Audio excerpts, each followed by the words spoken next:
here with Ironside Ranch, and I know it's been a couple weeks since we've done a video. You'll have to forgive me. We've had a lot going on, from building a new chicken coop to getting more fencing up. We got some more animals coming. We got some more breeding stock for our pigs, and so we've just got a lot going on here at the farm. So it's been kind of hard to get some videos out. So we'll try to stick to our schedule as much as we can, but that's why we haven't had everything out. We also got some work, some maintenance coming up on the tractor, so we'll get some videos out like that. I've got a new shop cart that I built that we'll be going over a lot of that stuff. We've got a new front door coming on, so we're going to be going over some woodworking here in some of the coming videos that we've got.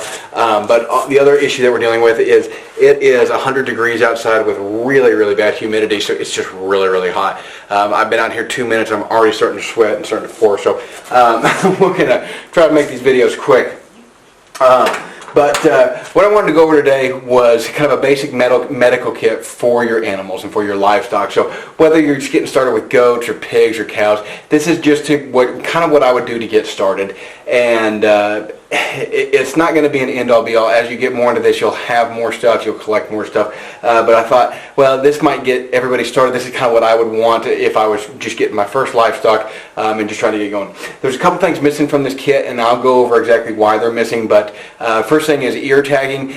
You don't need to necessarily get that right away, because you're not necessarily going to be ear tagging right away, especially while your herd is fairly small. Now we're just getting to the point to where we're big enough that we are actually adding ear tagging in. We're going to be ear tagging everybody, and so we've got that stuff coming. It's just not here yet. It should be here, I think, tomorrow actually, or maybe tonight it comes. I can't remember.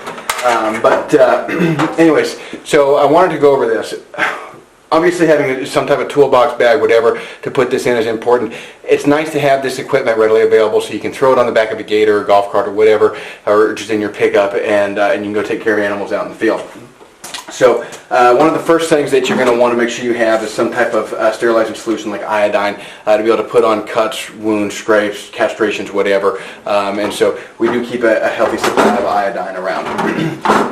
Now, we use ivermectin for our worming, and up until recently our vet actually has recommended us not use it for the goats, but we've been using it on the goats.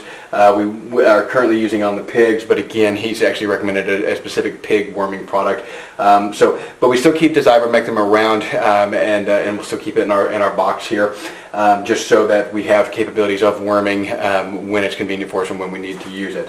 But keeping your worming medicines in there, having some antibiotics and knowing properly how to use them. So Penicillin G and oxytetracycline, a lot of these you can get at Tractor Supply. Some antibiotics you have to have a prescription for.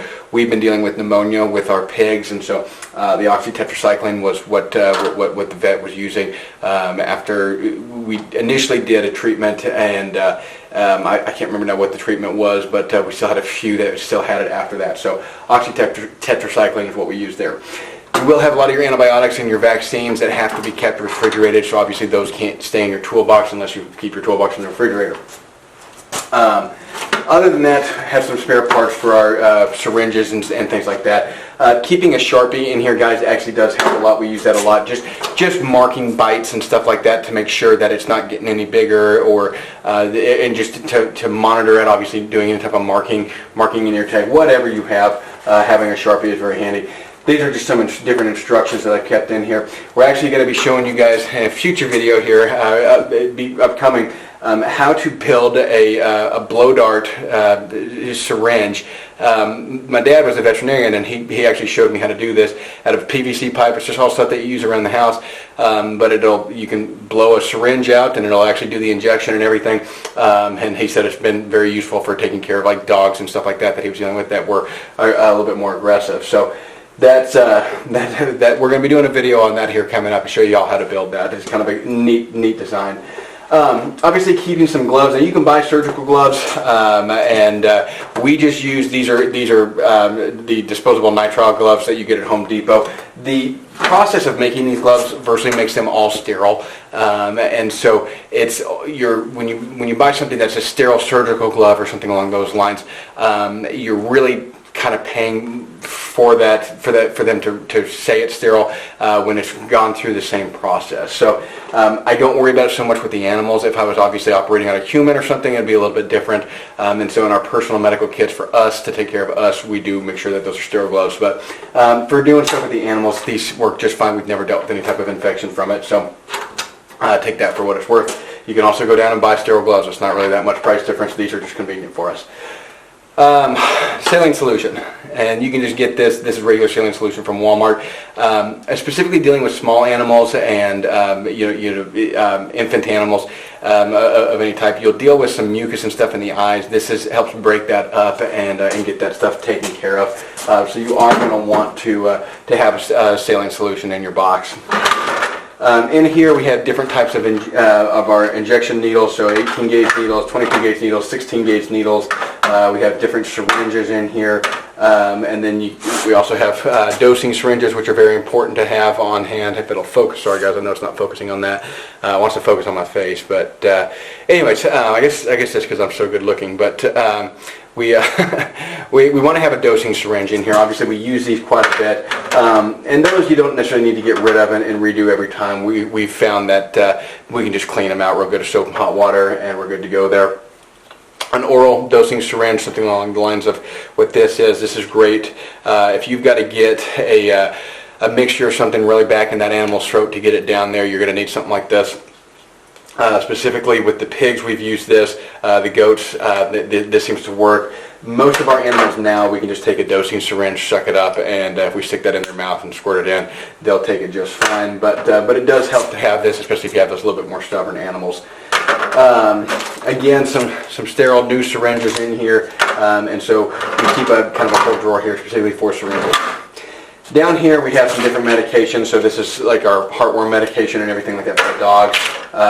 We got some more antibiotics down here, so this one is Duramycin, which is oxytetracycline again, but a little bit different, I guess, than this one that the vet gave us.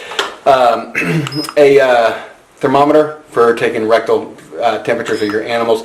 The big thing is knowing actually what those temperatures need to be and what the ranges are on them. That's actually the hard part to this. So I would keep a little cheat sheet in here if you don't have those memorized on what the temperature of a healthy goat should be, a healthy cow, a healthy pig, whatever it is that you're raising, making sure that you have that capability there. And then down here, like I said, we'll put in our ear tag stuff down here, but also this is where we keep our banding equipment. And so if y'all haven't seen the video on that, make sure and check out the video on our banding. And we'll show you how to band the goats. And then a lot of people will keep things like hoof trimmers or nail trimmers down here. But we actually don't worry about it because all of our animals, by the nature of what they do and their actions around here, they keep their hoofs and nails and everything cleaned up. With the exception of when we get horses, we'll outfit this out a little bit more specifically towards horses, and put some floats in there and some hoof files and stuff like that, and we'll add to this. But this is, like I said, this was just to get you guys started with kind of a basic kit. You will add to this. You will find things that you need more and more. You might find that you need a pair of pliers in there, stuff like that. That's kind of tool related. But we found that this kind of takes care of a lot of what we need to do. We do add more to it as we go on. And so, like I said, having a good start, that's really what this is for. The last thing that we do is we do have a syringe on a stick here, so an injection syringe for dealing with a little bit more aggressive animals. We've gotten to the points, we showed you all this on one of the previous videos, doing it with the pigs, but we've gotten to the point now to where we just do the pigs. I just walk up and give them the injection. They calm down a little bit and allow us to do that. So. But anyways, so like I said, guys, I apologize for that. It's been a while since we've done a video. I hope this kind of gives you a start to doing this. We will probably do a second part to this as we add stuff to it over the course of the next year, because our livestock is changing a little bit, and so we'll do another part to this. If y'all have any suggestions of other stuff to throw in here, please let us know. Throw it down in the comment box, and we'll probably add it in and talk about it here in the next video. So again, guys, thanks for watching. I'm sorry it's been a minute. We will make sure and have some more videos out to you soon. Like I said, the blow dart one's coming soon. We'll teach you how to build a blow dart that'll actually inject, and it's all from stuff that you can build around your house. It's all going to be stuff that you have, $20 worth of parts at most. So thanks again for watching, guys. Remember, this is Ironside Ranch, so check us out on Facebook, and then subscribe and like the channel if you haven't done that as well. It does help us. Thanks.